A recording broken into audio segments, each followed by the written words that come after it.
अचो ॾिसो गौर सां सम्झो। हाणे थोड़ा मूंखे ॿिया सवालनि जा जवाब ॾियो। छोकिरियूं गर्ल्स बाबा, अगर सेल जे अंदर न्यूक्लियर मेम्ब्रेन हुजे, न्यूक्लियोप्लाज्म हुजे, न्यूक्लियोलस भी हुजे, तो यो न्यूक्लियस डेवलप्ड आ या लेस डेवलप्ड आ?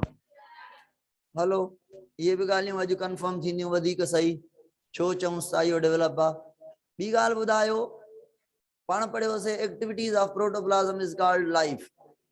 प्रोटोप्लाज्म कहीं वटि हूंदो जंहिं वटि घट में घट सेल हुजे। सेल जे अंदर प्रोटोप्लाज्म चयोसे। प्रोटोप्लाज्म छा के चयोसे? न्यूक्लियस ऐं साइटोप्लाज्म के। साइटोप्लाज्म ऐं न्यूक्लियस मां जेको साइटोप्लाज्म हुयो उहा मशीनरी आ सेल जी, ऐं न्यूक्लियस जेको आहे वो कमांडर आ, ब्रेन आ, कंट्रोल सेंटर आ। कंट्रोल सेंटर छो? न्यूक्लियस छो कंट्रोल्स? डीएनए उन वटि आ। डीएनए भला अहिड़ी छा आहे डीएनए में ॻाल्हि जे कंट्रोल सेंटर आ? कहीं भी कम करण जी जेका इंफॉर्मेशन आ, का भी शइ ठाहिण जी, उहा डीएनए में रखियल आ। डीएनए में आरएनए ठहंदो आहे, आरएनए में प्रोटीन ठहंदी आहे। जेके भी 10,000 क़िस्म जूं असां वटि प्रोटीन आहिनि इंसान जे अंदर, उन्हनि समूरनि जी इंफॉर्मेशन डीएनए में रखियल आहे। जंहिंमहिल डीएनए चाहे जहिड़ी प्रोटीन ठाहे सघे थो। जहिड़ी प्रोटीन जी नीड पवंदी ओड़ो डीएनए एक्सप्रेस करे उहा प्रोटीन ठाहींदो। जंहिं एंजाइम जी नीड पवंदी, एंजाइम छा आहिनि? प्रोटीन आहिनि। त पोइ हा ठीकु आहे, हाणे शुरू कयो आहे। ठीकु आहे, थे कनेक्शन पोइ शुरू कयो। हलो ठीकु आहे, हले पियो, असांखे इशू न आहे। अब ॾिसो हाणे अॼु जी ॻाल्हि इहा आहे, अॼु जी ॻाल्हि इहा आहे त मां रखियो सर हे सेल तव्हांजे अॻु। ठीकु आहे, मां चवां थो न्यूक्लियस भी आहे, साइटोप्लाज्म भी आहे, सेल मेम्ब्रेन भी आहे। माना सेल फंक्शनल हुजण घुर्जे। पर प्रोटोप्लाज्म इन्हनि शयुनि हुजण जे बावजूद भी हिक ॿी शइ ते डिपेंड करे थो। कहिड़ी शइ ते? उहा शइ आ त सेल जे अंदर वाटर हुजे 70 to 90%। 70 to 90% वाटर कंपलसरी आ कहीं भी एक्टिविटी करण जे लाइ। अगर सेल जे अंदर 70 to 90% वाटर नाहे त उहो सेल फंक्शन न कंदो। छो त असां पढ़दा आहियूं वाटर अहिड़ो सॉल्वेंट आ जंहिं जे अंदर सेल जा सॼा रिएक्शन थींदा। सेल कुछ भी करे थो न, कुछ भी करे थो। अब डीएनए अथसि, न्यूक्लियस अथसि, साइटोप्लाज्म अथसि, ये कम करण वारा आहिनि। पर कम करण जे लाइ मीडियम त हुजे। उहो मीडियम जेको ठाहे थो वाटर ठाहे थो। त माना प्रोटोप्लाज्म में वाटर जो हुजण इज कंपलसरी। इहा ॻाल्हि समझ में आई? अगर सेल मां वाटर के रिमूव कयूं था, डिहाइड्रेशन कयूं था, वाटर रिमूव मतलब डिहाइड्रेशन, त जेको सेल हूंदो उहो सुकड़जी वेंदो। ऐं सुकड़ियल सेल खे असां चवंदासीं श्रिंक और फ्लैसिड सेल। अगर हिकिड़ो श्रिंक्ड सेल आ, फ्लैसिड सेल आ, माना सेल माइनस वाटर, वाटर वयो हलियो। त वाटर वञण खां बाद जेको श्रिंक सेल आ, ॿुधायो त इहो सेल डेड आ या इहो सेल इनएक्टिव आ? डेड कोने, इनएक्टिव चई सघूं था। अगर श्रिंक सेल में वाटर रिटेन कयूं असां ॿीहर मोटाए करे इंसर्ट कयूं त साॻो जेको श्रिंक सेल आ, फ्लैसिड सेल आ, उन जे अंदर वाटर भरजी वेंदो। भरजी वेंदो त हिकिड़ो प्रेशर क्रिएट थींदो। उन प्रेशर के चवंदासीं टर्गर प्रेशर। टर्गर प्रेशर जॾहिं इंक्रीज थी वेंदो सेल फूकजी वेंदो। सेल जे भरजण खां बाद वाटर जॾहिं पूरो थी वियो सेल में त सेल खे चवंदासीं टर्जिड सेल। हाणे ॿुधायो टर्जिड सेल एक्टिव थींदो कि न थींदो? टर्जिड सेल एक्टिव हूंदो। टर्जिड सेल में वाटर नॉर्मल आ, वाटर जेतिरो खपे सेल खे ओतिरो वाटर प्रेजेंट आ। त turgid cell is a active cell. जॾहिं सेल टर्जिड हूंदो त उन महिल प्रोटोप्लाज्म कम कंदो। माना प्रोटोप्लाज्म खां बियॉन्ड भी असांखे टर्जिडिटी ते सेल चवे थो मां डिपेंड कंदुमि। सही आहे न? प्रोटोप्लाज्म मां भी अगर शयूं निकिरी वञनि, वाटर सॉल्ट मिनरल वगैरह, त पोइ प्रोटोप्लाज्म भी कम न कंदो, प्रोटोप्लाज्म इनएक्टिव हूंदो। इहा ॻाल्हि ओके थी वई। हाणे ॿुधो, अॼु असांखे टॉपिक पढ़णो आहे साइटोप्लाज्म। बाबा साइटोप्लाज्म, ठीक आहे? साइटोप्लाज्म मां साइटो लफ्ज़ जी मीनिंग केर ॿुधाईंदो छा आहे? सेल। ऐं प्लाज़म लफ़्ज़ जी मीनिंग छा आहे? माना सेल जो जेको फ्लूइड वारो पोर्शन आहे उन सेल जे फ्लूइड वारे पोर्शन खे चवंदा साइटोप्लाज़म। ऐं तव्हां चवंदव सर इहो between cell membrane and nuclear membrane अथव। सेल मेम्ब्रेन खां वठी न्यूक्लियर मेम्ब्रेन ताईं सॼो जेको सेल जो पोर्शन आहे दिस इज साइटोप्लाज़म। साइटोप्लाज़म जा ॿ रीजन आहिनि, छोकिरियूं ॾिसो गौर सां ॿुधो। न्यूक्लियर मेम्ब्रेन खां वेंदे हाफ साइटोप्लाज़म ताईं, हाफ खां वेंदे सेल मेम्ब्रेन ताईं। साइटोप्लाज़म जा ॿ रीजन आहिनि। जेको ही अंदरियों रीजन आहे जेको near to the nuclear membrane आहे हिनखे साइटोसोल चवंदा। जेको ॿाहिरियों रीजन आहे जेको near to the cell membrane आहे हिनखे चवंदा साइटोजेल। ये कंहिंजा पार्ट आहिनि साइटोसोल ऐं साइटोजेल? साइटोप्लाज़म जा। मां तव्हां खां सवाल पुछां, साइटोप्लाज़म जेको आहे त हिकिड़ो फ्लूइड पोर्शन आहे, प्रोकैरियोट में भी मिलंदो, यूकैरियोट में भी मिलंदो। प्रोकैरियोट जे साइटोप्लाज़म में मेम्ब्रेन बाउंडेड ऑर्गेनेल मिलंदा। हाँ, प्रोकैरियोट में छा न मिलंदा? हलो ठीकु आहे, ॾिसूं था झट खां पोइ सम्झ में ईंदी मिलंदा या न मिलंदा। वैसे न मिलंदा। प्रोकैरियोट जो जेको साइटोप्लाज़म आहे उहो सिंपल आहे। प्रोकैरियोट जो साइटोप्लाज़म जेको आहे उहो नंढड़ो आहे। यूकैरियोट जो साइटोप्लाज़म थोड़ो एडवांस आहे, थोड़ो वॾो आहे, थोड़ो ऑर्गेनाइज्ड आहे। सेल खे सपोर्ट खपे कि न खपे? खपे।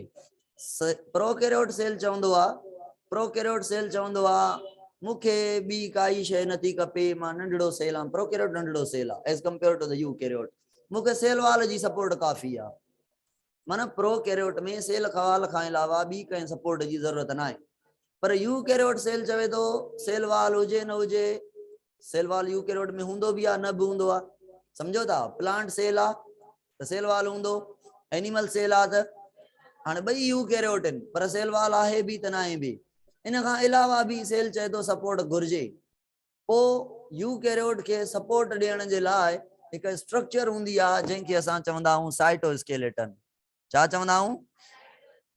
स्केलेटन जेको लफ़्ज़ कॾहिं बि ॿुधो न, स्केलेटन माना इहो ॻाल्हि कंदो सपोर्ट जी। स्केलेटन माना सपोर्टिव मैकेनिज्म।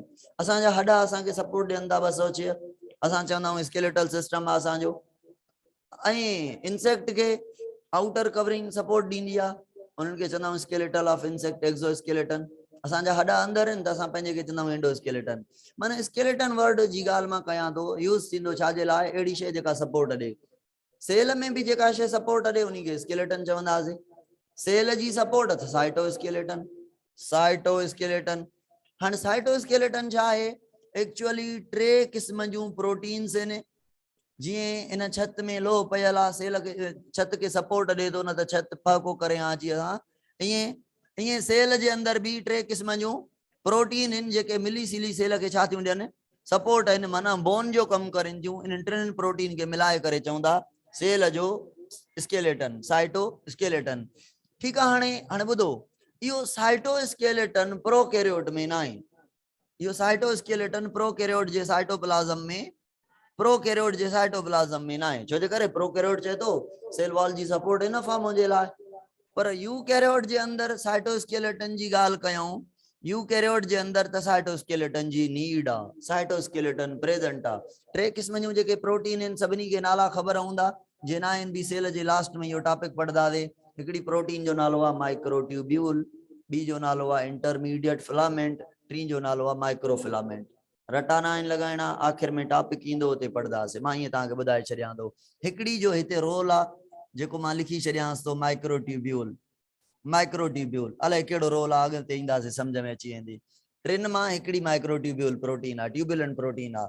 अचो हाणे कम जी ॻाल्हि ॿुधो, साइटोप्लाज़म ते मोटी आयासीं। प्रोकैरियोट जे साइटोप्लाज़म में साइटोस्केलेटन न मिलंदो। प्रोकैरियोट जे साइटोप्लाज़म में membrane bounded organelle, membrane bounded organelle मां चवां mitochondria, chloroplast, Golgi body, lysosome, glyoxysome, peroxisome, centriole. Centriole is a non membrane bounded organelle पर एब्सेंट आहे प्रोकैरियोट में। इन जो रीज़न छा आहे? सेंट्रियोल छा आहे? सेंट्रियोल या सेंट्रोसोम जंहिंखे कल्ह चयोसीं, सेंट्रोसोम भी प्रोकैरियोट में न आहे। ठीकु आहे। हाणे इन जो रीज़न छा आहे? आहे त नॉन मेम्ब्रेन, पर छो न आहे? छो त तव्हां सम्झंदो जेको सेंट्रोसोम आहे उहो ठहियल आहे माइक्रोट्यूब्यूल जो। छाजो ठहियल आहे? माइक्रोट्यूब्यूल जो। जॾहिं साइटोस्केलेटन ई कान्हे माना माइक्रोट्यूब्यूल ई न आहे प्रोकैरियोट में, त माइक्रोट्यूब्यूल मिली करे सेंट्रोसोम कीअं ठाहींदा? माना इहा हिते ख़बर पई साइटोस्केलेटन जो जेको माइक्रोट्यूब्यूल आहे उन जो हिकु कमु आहे सेल खे सपोर्ट ॾियणु, ॿियो कमु आहे सेंट्रोसोम ठाहिणु। खोड़ सारा फंक्शन अथसि पर ॿ फंक्शन अॼु इहे ज़ाहिर थिया, हिकु सपोर्ट ॾियणु ऐं ॿियो सेंट्रोसोम सेंट्रियोल ठाहिणु। त सेंट्रियोल प्रोकैरियोट में न आहे छो त माइक्रोट्यूब्यूल न आहे, माइक्रोट्यूब्यूल छो न आहे त साइटोस्केलेटन ई न आहे। ओके, अचो हाणे साइटोप्लाज़म ते मोटी आयासीं। त साइटोप्लाज़म जे अंदरि ॿ आहिनि। अब मां हिकिड़ो गिलास खणां थो, गिलास में हिकिड़ा दाणा सटियां थो, उहे दाणा अकॉर्डिंग टू द साइज नंढा वॾा आहिनि। गिलास जे अंदरि मां पाणी खे घुमायां थो तेज़ तेज़ जे घुमायां थो, मूंखे नज़र अचे थो शीशे जो गिलास आहे, सन्हा सन्हा दाणा सभिनी खां मथे अची पहुता, उन खां थोड़ा नंढा थोड़ो हेठि हुया, जेके सफ़ा वज़नी हुया उहे हेठि हुया। जॾहिं मां उन मूवमेंट खे जे बीहारियो त छा थींदो? जेके वॾा वॾा मोटा मोटा हूंदा वज़नी वज़नी उहे जल्दी में तरो वठंदा, जेके थोड़ा वज़नी हूंदा उहे बाद में, जेके सफ़ा हल्का हूंदा, जेके कावड़ में मथे हलिया हूंदा, छत सां लॻा हूंदा, हाँ उहे वञी पोइ आस्ते आस्ते अची किरंदा। इहा ॻाल्हि सम्झ में अचे थी न? या मां हिकिड़ी ॻाल्हि कई, इहो ईअं सेल में थींदो आहे। सेल जे अंदरि जे मुख़्तलिफ़ ऑर्गेनेल आहिनि। अगरि मां चवां हिकिड़ी जॻह हुजे 10 फुट जी, उन 10 फुट में 10 माण्हुनि खे विहारिजे ऐं पोइ चइजे हिन असांखे हिकिड़ो हिकिड़ो पेज भली राइटिंग में लिखी ॾेखारियो, हाँ कमु थींदो? थोड़ी जगह में घणा माण्हू, कमु कीअं थींदो? सेल भी चवे थो बाबा जेके ऑर्गेनेल आहिनि, ऑर्गेनेल कमु कंदा आहिनि न सेल जे लाइ, अब परे परे थी वियो। माइटोकॉन्ड्रिया चए थो मुंहिंजे सवलो कोई बि न अचे, गोल्जी बॉडी चए थी मुंहिंजे सवलो कोई न अचे, लाइसोसोम चए थो मुंहिंजे सवलो कोई न अचे, हर को चए थो मूंखे परे परे छॾियो त मां कमु कयां। हाणे उन लाइ कीअं छा कजे? उन जे लाइ सेल सोचे थो, सेल चए थो छो न मां पाणी खे जे घुमायां, मूवमेंट कयां, साइक्लोसिस करायां। हिकिड़ो मिंट, हाज़ुर सर हाज़ुर। हाणे जेका ॻाल्हि कयूं था इहा ॿुधी वठो त पोइ कल्ह वारी ॻाल्हि खे रिपीट कयूं था। हाज़ुर, अच्छा ॻाल्हि कईसीं भई पाण कंहिंजी त ऑर्गेनेल खे जुदा जुदा विहारियूं ताकी सही तरीक़े सां कमु करे सघनि। ईअं न थिए असां हरी कार 10 फुट में 10 माण्हुनि खे विहारे करे भली राइटिंग जी घुर कयूं, है न? ऑर्गेनेल खे थोड़ी जगह ॾियूं, सेल में उन्हनि खां कमु वठूं, सही कमु कंदा, हर को जुदा जुदा हुजे त कमु कंदो न। त साइटोप्लाज़म में छा थींदो आहे? साइटोप्लाज़म जे अंदरि, मां साइटोप्लाज़म जी हिते ॻाल्हि कयांव थो, साइटोप्लाज़म जे अंदरि हिकिड़ी मूवमेंट थींदी आहे, पाणी जी क्लॉकवाइज मूवमेंट थींदी आहे। चौधारी साइटोप्लाज़म जे अंदरि पाणी जेको आहे, फ्लूइड जेको आहे उहो फिरंदो रहंदो आहे, फिरंदो रहंदो आहे। जंहिं ॾींहुं इहा मूवमेंट बंदि थी उन ॾींहुं सेल कमु न कंदो, बस। माना इहा मूवमेंट इज़ कंपलसरी। छो कंपलसरी आहे? ॾिसो, जॾहिं मूवमेंट थींदी न, मूवमेंट खे असां चवंदासीं साइक्लोसिस। साइक्लोसिस माना साइटोप्लाज़म जो गोल गोल चक्कर लॻाइण, है न? साइटोप्लाज़मिक फ्लूइड जो मूव करणु क्लॉकवाइज, या हिनखे ॿियो नालो ॾींदा आहियूं स्ट्रीमिंग मूवमेंट। छा नालो ॿियो ॾींदा आहियूं? Streaming movement. हलो जेको नालो चओसि, तव्हांजी मर्ज़ी आहे, स्ट्रीमिंग मूवमेंट चओ, साइक्लोसिस चओ, ॿई नाला चई छॾियो। कमु छा आहे हिन जो? हिन जो कमु आहे त जेके ऑर्गेनेल आहिनि, जेके मॉलिक्यूल्स आहिनि, according to the size, according to the molecular weight, उन्हनि खे जुदा जुदा करे। अब सेल हिकिड़ो बाल आहे, ईअं सम्झो, बाल जे अंदरि मथां कटे करे पाणी भरियो ऐं उन पाणी में जे असां कई दाणा सटियूं, उहे दाणा काथे तरे वठंदा न सभु वञी। त सेल जे अंदरि जे ऑर्गेनेल ऐं मॉलिक्यूल पिया आहिनि त उहे त तरो वठनि। उहा मूवमेंट आहे जेका उन्हनि खे उथाए थी। इहा साइक्लोसिस आहे जेका न्यूक्लियस खे थोड़ो मूव कराए थी। न्यूक्लियस सभिनी खां वॾो, ॿुधो गौर सां ॿुधिजो, न्यूक्लियस सभिनी खां वॾे में वॾो, क्लोरोप्लास्ट 2 नंबर ते वॾो, माइटोकॉन्ड्रिया 3 नंबर ते वॾो, नंढे में नंढो राइबोसोम, नंढे में नंढो राइबोसोम। गोल्जी बॉडी गॾु छो लिखी त मां इन ॻाल्हि ॿुधायां थो। गोल्जी बॉडी हिकिड़ो वॾो ऑर्गेनेल आहे, वॾो ऑर्गेनेल आहे, राइबोसोम खां त खोड़ वॾो आहे, पर इहो तरंदो आहे राइबोसोम सां गॾु। अञा बि राइबोसोम हेठि वञी सघे थो, पर गोल्जी बॉडी भले साइक्लोसिस थिए भले साइक्लोसिस न थिए, गोल्जी बॉडी चवंदी असां तरण वारा माण्हू, असांखे तारो हणणु ईंदो आहे, पाणी में स्विमिंग करणु ईंदी आहे। छो? रीज़न छा आहे? रीज़न इहो आहे, जॾहिं तव्हां तेल खणी करे या चर्बी खणी करे पाणी में सटींदव न, उहा पाणी में तेल ऐं चर्बी बुॾंदी कोन। माना तेल ऐं चर्बी पाणी खां हल्की आहे, माना तेल जी ऐं चर्बी जी डेंसिटी पानी खां घटि आहे, जंहिंजे करे इन्ही जो मालिक्यूलर वेट घटि आहे, त जेका पाणी ते तरे थी। त गोल्जी बॉडी जेका आहे त वॾी, पर लिपिड जी ठहियल आहे, फैट जी ठहियल आहे, जंहिंजे करे इहा तरे थी। इहा साइक्लोसिस खे फॉलो न कंदी, इहा साइक्लोसिस खे फॉलो न कंदी, हमेशा हमेशा टॉप ते मिलंदी। ॿिया जेके ऑर्गेनेल आहिनि उहे लिपिड जा घणा न आहिनि ठहियल, उनमें प्रोटीन जो अमाउंट वधीक आहे, जेके मां नाला लिखिया आहिनि सॼा, उनमें प्रोटीन जो अमाउंट वधीक आहे। त उहे चवंदा त साइक्लोसिस थिए त असां हिक ॿिए खां जुदा थियूं, न त असां सभु गॾु थींदासीं, तरो वठंदासीं, है न, नंढा वॾा सभु तरो वठंदासीं। त साइक्लोसिस छो थिए थी मूंखे ॿुधायो।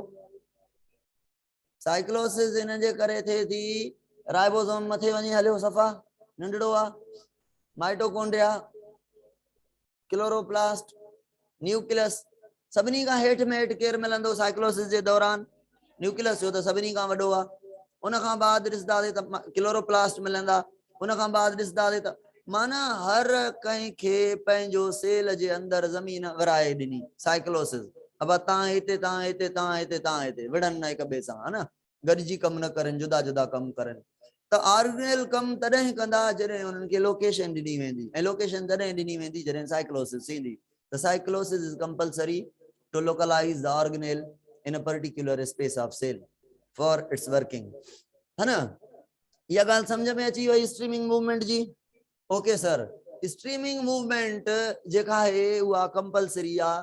हाणे साइटोप्लाज़म जूं ॿियूं ॻाल्हियूं ॿुधो।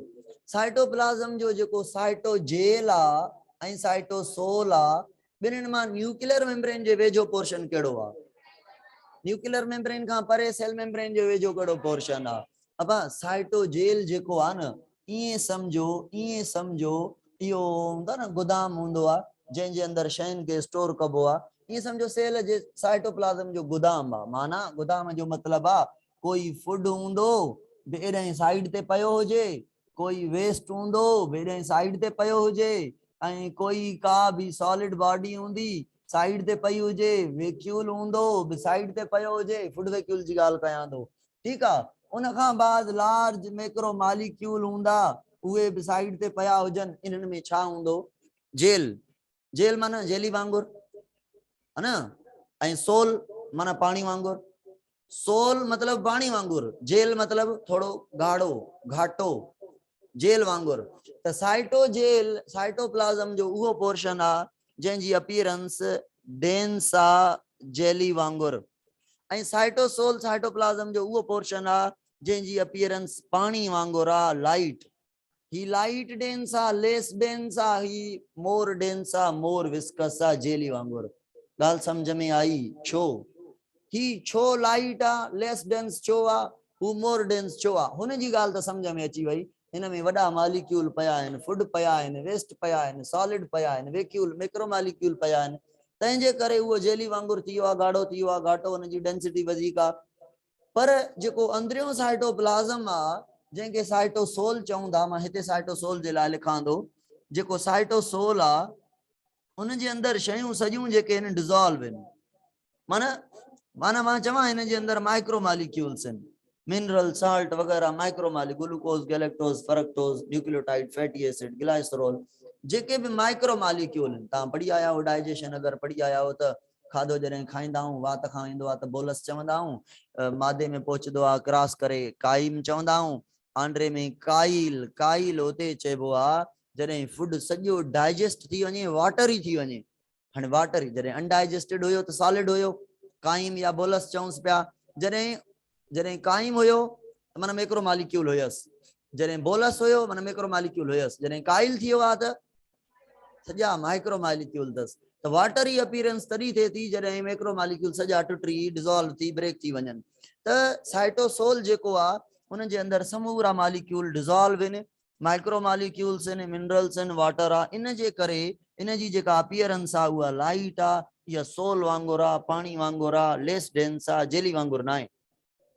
ऐं ॿी ॻाल्हि, साइटोसोल असां चवंदा आहियूं cytoplasm is a machinery of cell where all chemical reactions takes place. जेको बि सेल जे अंदरि रिएक्शन थिए थो, कंहिं शइ जो ठहणु, कंहिं शइ जो ड्रहणु, जीअं ग्लाइकोलाइसिस आहे ग्लूकोज जो ड्रहणु, कोई बि सेल जूं एक्टिविटी साइटोप्लाज़म में जेके थींदियूं आहिनि उहे थींदियूं आहिनि काथे?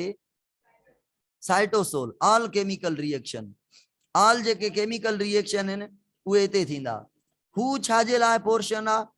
हू साइटोजेल वो स्टोरेज जे लाइ आहे, वो वेस्ट के रखण जे लाइ आहे, वो फूड के रखण जे लाइ आहे, वो मैक्रोमॉलिक्यूल के रखण जे लाइ आहे।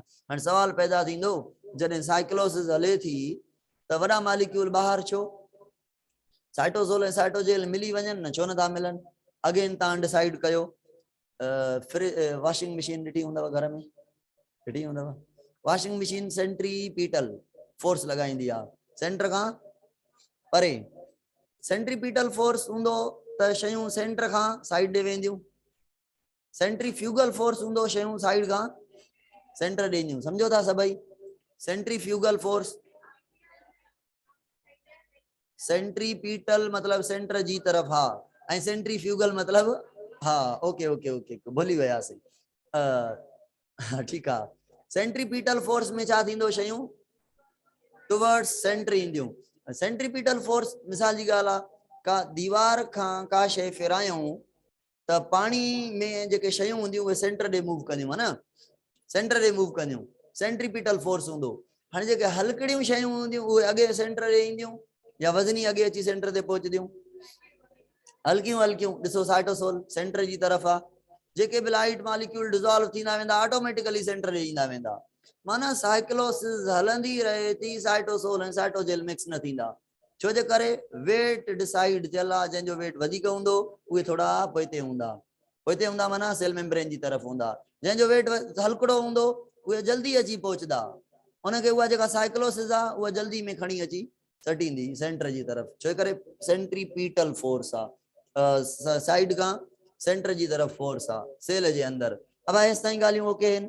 ओके आहिनि त हाणे ॿुधो, साइटोसोल जे अंदर ॿ सॉल्यूशन आहिनि सर। हिकिड़ी सॉल्यूशन खे चवंदा आहियूं ट्रू सॉल्यूशन, ॿी सॉल्यूशन खे चवंदा आहियूं कोलाइडल सॉल्यूशन। हिकिड़ी खे चवंदा आहियूं ट्रू सॉल्यूशन। ट्रू सॉल्यूशन हुनखे चवंदा आहियूं जंहिंमें शयूं सॼियूं डिसॉल्व हुजनि, सॼियूं शयूं डिसॉल्व हुजनि। माना साइटोसोल जे अंदर जेको लिक्विड आहे उन खे छा चवंदासीं? True solution.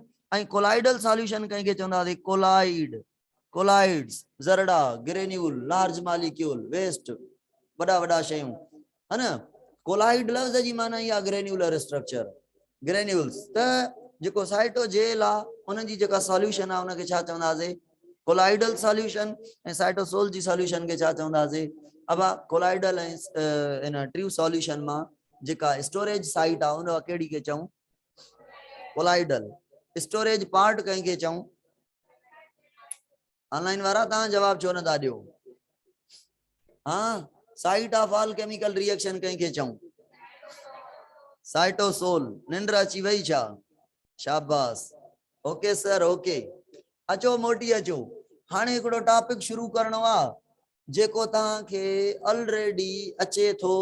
जस्ट मां पुछंदो वेंदुमि त प्रोकैरियोट ऐं यूकैरियोट में फ़र्क़ु छा आहे? कुछ ॻाल्हियूं हूंदियूं जेके मां पढ़ाईंदुमि, जेके सिंपल हूंदियूं मां उहे तव्हां खां पुछंदुमि। सर ॿुधो, प्रो लफ़्ज़ जी माना छा आहे? फॉल्स भी मीनिंग वठंदा आहियूं, प्रो जी माना फर्स्ट भी वठंदा आहियूं, प्रो जी माना प्रिमिटिव भी वठंदा आहियूं। पुराणो, पुराणो त माना पहिरियों न, नओं त माना बाद में। पुराणो माना पहिरियों, पहिरियों माना घटि हूंदो, ठीकु आहे। लेस डेवलप्ड भी चऊं, लेस डेवलप्ड भी माना वठंदा आहियूं, लेस डेवलप्ड। प्रो जी माना छा थी वियूं? लेस डेवलप्ड या प्रिमिटिव या फर्स्ट टाइप जो या फॉल्स। कैरियोटिक लफ्ज़ कैरी ऑन मां वरतो वियो आहे जंहिंजी माना आहे न्यूक्लियस। अहिड़ो सेल, अहिड़ो सेल जंहिंजे अंदर न्यूक्लियस कहिड़ो हुजे? फॉल्स हुजे। फॉल्स जो मतलब आहे लेस डेवलप्ड हुजे, प्रिमिटिव हुजे, फर्स्ट टाइप जो हुजे, फॉल्स हुजे, ठीक आहे। ऐं यू लफ्ज़ जी माना छा आहे सर? ट्रू कैरियोटिक लफ्ज़ जी माना छा आहे? न्यूक्लियस। अहिड़ो सेल जंहिं वटि ट्रू न्यूक्लियस हुजे उन्ही सेल खे यूकैरियोटिक सेल चवंदासीं। ऑर्गेनिज्म ॿ क़िस्म जा आहिनि, हिकिड़ा यूनिसेल्यूलर ॿिया मल्टीसेल्यूलर। यूनिसेल्यूलर ॿ क़िस्म जा आहिनि, हिकिड़ा यूनिसेल्यूलर प्रोकैरियोट, ॿिया यूनिसेल्यूलर यूकैरियोट। यूनिसेल्यूलर जा घणा टाइप थी विया? हिकिड़ा प्रोकैरियोट, ॿिया यूकैरियोट, ॿिया आहिनि मल्टीसेल्यूलर, सॼा यूकैरियोट। तव्हांखे यूनिसेल्यूलर प्रोकैरियोट खे रटण जी ज़रूरत न आहे।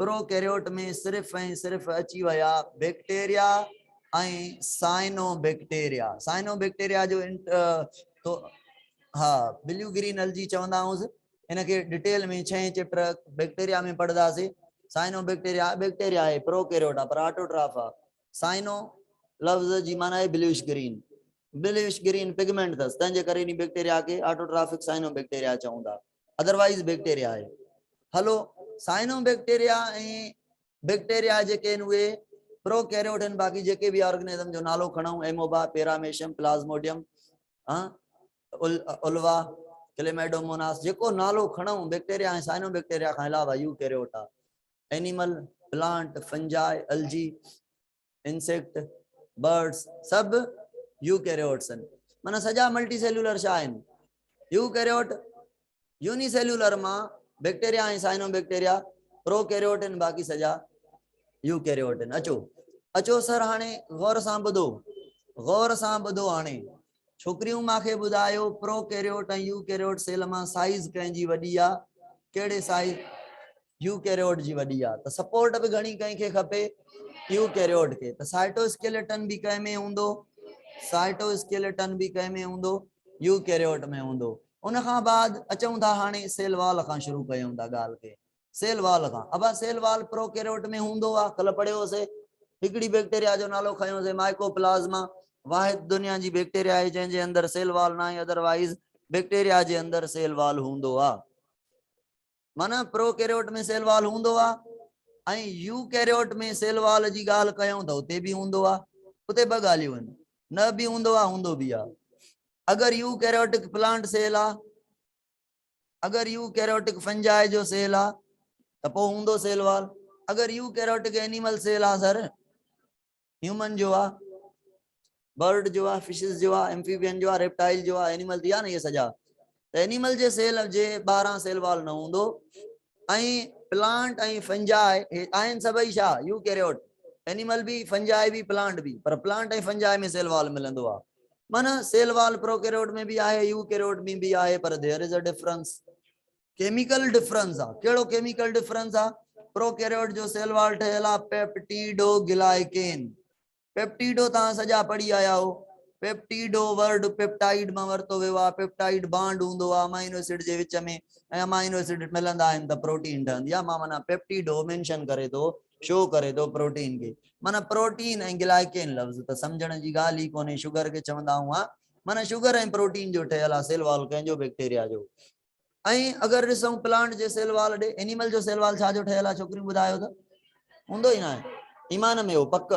हाँ ठीकु आहे अचो प्लांट जो सेल वाल सेल्यूलोज ऐं पेक्टिन जो ठहियल हूंदो आहे सेल्यूलोज यादि करे छॾियो पढ़दासीं हिकु हिकु हिन जी स्ट्रक्चर पढ़दासीं काॾां आयो आहे छा आहे मैक्रोमॉलिक्यूल आहे पॉलीसेक्राइड आहे वाट एवर फ़िलहाल कुझु नथा ॼाणूं फ़िलहाल रटो हणूं था सेल्यूलोज प्लांट जे सेल वाल में हूंदो आहे ॿियो फंजाई जो सेल वाल असां पढ़दा आहियूं काइटिन अलाए कहिड़ी बलाय आई आहे बि नाइट्रोजन कंटेनिंग शुगर ठीक है उते पढ़दासीं बायोमॉलिक्यूल में cell is the key of पूरी बायोलॉजी है ना हाँ हाँ त सेल में काफ़ी रटा लगाइणा आहिनि पढ़ण जो फ़ाइदो हूंदो आहे त तव्हां कनेक्शन ठाहे पढ़ो कनेक्शन ठाहियो हिकिड़े चैप्टर जा ॿिए सां टे जा चौथे जा पर सेल अहिड़ो चैप्टर आहे बायोलॉजी में कंहिं बि चैप्टर खे न छॾींदो आहे सभिनी सां कनेक्शन अथसि एंजाइम जो भी तो रोल इंदो तव्हां वटि माइटोकॉन्ड्रिया क्लोरोप्लास्ट माना बायो एनर्जेटिक्स से ॻाल्हाईंदो जीन जी जेनेटिक्स हली वेंदी बायोटेक्नोलॉजी क्रोमोसोम ते हलियो वेंदो जंहिं चैप्टर के सेल टच न कंदो त माना उहो चैप्टर बायो में आहे ही न सेल एॾो कंपलसरी आहे त कुझु ॻाल्हियूं सेल में असां चई करे भेजी वेंदासीं बाबा पढ़दासीं परेशान न थिजो त इहा शइ अलाए काॾां वई ख़ैर आहे उहा शइ टकर बि एतिरो हुजे जेका शइ मां चवां खोपड़ी में रखो त इहा खोपड़ी में रखी छॾियो वक़्तु ईंदो उन शइ जो ज़िक्र थींदो जॾहिं ज़िक्र थिए उहा शइ तव्हांजे सेव हुजे थोड़ी घणी खोपड़ी ते हुजे खोपड़ी ते न हुजे त कढी वठिजो थोरो है न अचो अचो सर मोटी अचो सेल वाल जी ॻाल्हि कईसीं कम जी ॻाल्हि त कईसीं कोन न्यूक्लियस जी सर हेॾे ॾिसो सुञाणियो त हे सेल कहिड़ो आहे मूंखे सुञाणे ॾियो मूंखे सुञाण कोन थी अचे हिकिड़ो हो सेल ठहियल आहे ॿियो ई सेल ठाहियां थो ॿिन्ही मां साइज़ कंहिंजी वॾी आहे हिन सेल खे चवंदा हे सेल ए आहे ऐं हिन सेल खे चवंदा हे सेल बी आहे प्रोकैरियोट मूंखे ॾिसण में बि हे लॻे थो ठीकु आहे अचो ॾिसूंसि था हे प्रोकैरियोट जे अंदरि हिकिड़ो डीएनए आहे जंहिंखे असां छा चयोसीं कल्ह क्रोमोसोम चयोसीं पोइ छो न पढ़ियोसीं पाण त क्रोमोसोम जेको आहे त ठहियल हूंदो आहे डीएनए ऐं प्रोटीन जो ॿुधो छोकिरियूं, प्रोटीन ॿ क़िस्म जी हूंदी आहे बाबा। हिक जो नालो हूंदो आहे स्टोन, ॿी जो नालो हूंदो आहे non stone. Non stone, stone ऐं ॿी नॉन स्टोन, इहे प्रोटीन आहिनि। ॿुधो हाणे हिकिड़े सेल जे अंदरि जेको डीएनए हूंदो आहे उहो हिकिड़ो मीटर, हे ॿियो मीटर, 2 मीटर डिघो डीएनए हूंदो आहे हिकिड़े सेल जे अंदरि। सेल केतिरो हूंदो आहे? माइक्रोमीटर जो, नज़र तो ई न आहे। डीएनए केॾो? हाणे कीअं मापे? देयर इज अ वॾो मसलो है न। छा थे? डीएनए ते चार्ज हूंदी आहे नेगेटिव, समझिजो। डीएनए ते चार्ज हूंदी आहे ऐं हिस्टोन ते चार्ज हूंदी आहे मोर पॉजिटिव। हाणे हिस्टोन ते पॉजिटिव, डीएनए ते नेगेटिव। हिस्टोन प्रोटीन डीएनए खे सॾु कंदी। अब पॉजिटिव चार्ज आहे, डीएनए ते नेगेटिव आहे, त डीएनए अट्रैक्ट थींदो। डीएनए खे अट्रैक्ट केरु कंदो? स्टोन की नॉन स्टोन? स्टोन ते डीएनए वकड़ खाईंदो। जेॾी घणी स्टोन ओतिरा घणा वकड़, ओतिरो डीएनए नंढड़ो थी थोड़ी जगह में मापी वेंदो ऐं जंहिं जगह में मापंदो उहा जेका स्ट्रक्चर ठहंदी नंढड़ी डीएनए ऐं स्टोन प्रोटीन जी, उनखे छा चवंदासीं? अॼु ख़बर पई त क्रोमोसोम कीअं ठहियो है न। हिस्टोन अटकल ते डीएनए खे सॾु करे वकोड़ायो, डीएनए प्लस हिस्टोन मिली करे क्रोमोसोम ठहिजी वियो। ॿुधो, हिस्टोन प्रोटीन जेका आहे मोर पॉजिटिव आहे या एब्सेंट आहे प्रोकैरियोट में? कंहिंमें प्रेजेंट एब्सेंट आहे? प्रोकैरियोट में या ना आहे?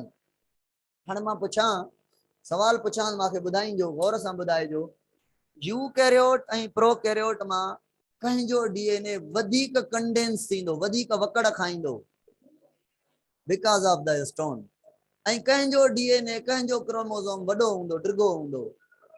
ॾिसो, प्रोकैरियोट जो क्रोमोसोम डिघो आहे, हिकु ई आहे, वॾो आहे। ऐं यूकैरियोट में कल्ह असां छा ठाहियोसीं? छा आहे हिनखे?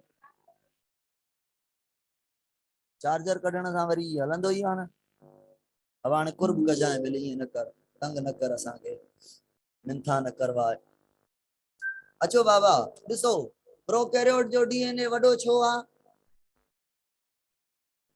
स्टोन ना आहे ऐं नेक्ड आहे। ॾिसो, जेॾा घणा वकड़ खाईंदो ओॾो डीएनए लिकंदो। धागो जे वेड़ींदाऊं, जेॾा घणा वकड़ ओॾो धागो लिकल हूंदो आहे न। हाँ, अगर थोड़ा वकड़ खाए तो, घट वकड़ खाए तो, घट कंडेंस थिए तो, त माना धागो खुलियल घणो आहे, डिघो थींदो। जेतिरा घणा वकड़ हिक ई जगह ते ॾींदव त धागो, धागो माना हिते मां डीएनए जी ॻाल्हि कयां थो, धागे खे। त हिते बि यूकैरियोट जो जेको डीएनए आहे उहो उहो खोड़ वकड़ खाई करे हिकु मोटी स्ट्रक्चर ठाहींदो आहे, जंहिंखे असां चवंदा आहियूं क्रोमोसोम। मां कल्ह तव्हांखे ॿुधायो हुयो त यूकैरियोट जे अंदरि, यूकैरियोट जे अंदरि जेके क्रोमोसोम हूंदा उहे 2 या 2 खां वधीक हूंदा। प्रोकैरियोट में जेको क्रोमोसोम आहे, उहो हिकु हूंदो, पर लॉन्ग हूंदो ऐं थोड़ो थिन हूंदो। ओके थी वियो। हाणे ॿुधायो, नेक्ड डीएनए कंहिंजो आहे? ज़ाहिर। छो? छो? Due to the lack of stone, DNA खुलियल आहे, ज़ाहिर आहे। ऐं फ्रीली स्कैटर्ड कंहिंजो डीएनए आहे? नेक्ड भी है या ऐं freely scattered in cytoplasm. Freely scattered या फ्रीली प्रेजेंट चओ, फ्रीली स्कैटर्ड इन साइटोप्लाज्म। ठीक है, साइटोप्लाज्म जे अंदर फ्रीली प्रेजेंट आहे। न्यूक्लियस अचूं था हाणे, हाणे कम जी ॻाल्हि अची वई। जंहिं बुनियाद ते प्रोकैरियोट ऐं यूकैरियोट जो डिफरेंस कयो आहे, उहो जेको बुनियाद आहे, उहो बुनियाद आहे न्यूक्लियस जो।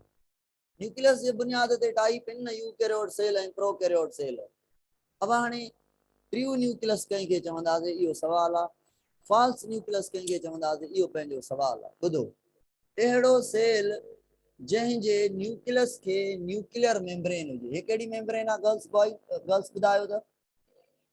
न्यूक्लियर मेम्ब्रेन माना यूकैरियोट जे न्यूक्लियस के, न्यूक्लियस जी मेम्ब्रेन हूंदी कि न हूंदी? हूंदी। त ॿुधायो, न्यूक्लियस के जे मेम्ब्रेन हुजे त न्यूक्लियस जे अंदर हिकिड़ो फ्लूइड हूंदो, जंहिंखे चवंदासीं न्यूक्लियो प्लाज्म। लफ़्ज़ जी माना फ्लूइड, न्यूक्लियो माना न्यूक्लियस। ॿुधायो, प्रोकैरियोट में न्यूक्लियर मेम्ब्रेन नाहे त न्यूक्लियस के पंहिंजो फ्लूइड हूंदो साइटोप्लाज्म खां जुदा? न, डीएनए ई उधर ते साइटोप्लाज्म में पियो आहे। हाँ, ठीक आहे न। त न्यूक्लियस मेम्ब्रेन न हूंदी ऐं न्यूक्लियो प्लाज्म भी न हूंदो कंहिं में, प्रोकैरियोट में, वाइल यूकैरियोट में न्यूक्लियर मेम्ब्रेन भी मिलंदी, न्यूक्लियोप्लाज्म भी मिलंदो। न्यूक्लियर मेम्ब्रेन जे ही करे न्यूक्लियोप्लाज्म, अगर न्यूक्लियर मेम्ब्रेन न हुजे त न्यूक्लियोप्लाज्म न हुंदो, सेपरेट न हुंदो न्यूक्लियस जो फ्लूइड साइटोप्लाज्म का। टियों हिकिड़ो टर्म आहे न्यूक्लियोलस। न्यूक्लियोलस हिकिड़ी बाल वांगुरु स्ट्रक्चर आहे, न्यूक्लियस जे अंदर मिलंदी आहे, जेका डीएनए आरएनए प्रोटीन जी ठहियल हूंदी आहे। मोस्टली चयो वेंदो आहे आरएनए प्रोटीन जी ठहियल आहे, डीएनए जो अमाउंट थोड़ो आहे। रटो लगायो हिकिड़ो त न्यूक्लियोलस यूकैरियोट में हूंदो, प्रोकैरियोट में न हूंदो। जंहिं न्यूक्लियस के ये टई पार्ट हुजन वो ट्रू न्यूक्लियस आहे, एडवांस न्यूक्लियस आहे, वो पंहिंजे डीएनए के प्रोटेक्ट करे वेंदो। उनमें डीएनए हाईली कंडेंस मिलंदो in the form of thick chromosome, ऐं क्रोमोसोम जो नंबर वधीक हूंदो। प्रोकैरियोट में छा हूंदो, न न्यूक्लियर मेम्ब्रेन, न न्यूक्लियोप्लाज्म, न न्यूक्लियोलस, न हिस्टोन, न हिस्टोन। तंहिंजे करे न्यूक्लियर मेम्ब्रेन न हुजण जे करे न्यूक्लियोप्लाज्म भी न हूंदो, न्यूक्लियोलस भी न हूंदो, ऐं स्टोन न हुजण जे करे डीएनए जेको हूंदो कॉइल्ड घटि हूंदो, कंडेंस घटि हूंदो, ज़ाहिर घणो हूंदो, साइटोप्लाज्म में ओधर ते पियो हूंदो, है ना। ठीक आहे न सर जी।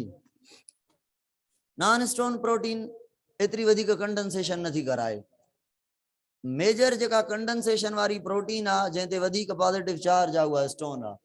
स्टोन जेतरी घणी हूंदी ओतिरो डीएनए वधीक कॉइल, प्रोकैरियोट में भी कॉइल थिए थो, नॉन स्टोन प्रोटीन आहे पर ओतरी कंडेंसेशन नथी थिए जेतरी स्टोन जे करे थियण घुर्जे। Okay sir. हाणे जी सर। हाँ जनरली नेगेटिव चइबी आहे नॉन स्टोन ते, पर डीएनए जेतरी नेगेटिव न हूंदी अथसि। ठीक आहे न, डीएनए ऐं नॉन स्टोन में डिफरेंस हूंदो आहे, जंहिंजे करे डीएनए नॉन स्टोन सां बि बॉन्डिंग कंदो आहे, पर लूज बॉन्डिंग, स्लाइट बॉन्डिंग कंदो आहे, स्लाइट कंडेंसेशन थींदी आहे।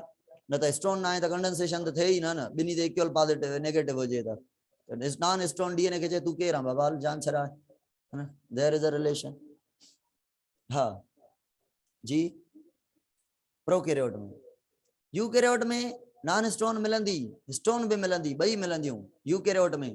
पोइ ॾिसंदासीं त नॉन स्टोन काथे हूंदी, क्रोमोसोम ठाहींदासीं, क्रोमोसोम ते ख़बर पवंदी त नॉन स्टोन काथे आहे। इन जो फोटो कढो या कुझु कयो त मां हिनखे मिटायां त पोइ अॻिते पढ़ूं। टाइम पियो आहे न, 15 मिंट पिया आहिनि, 5 ते ब्रेक थींदो। जल्दी वारो फोटो कढी ॾेखारियो तकड़ में।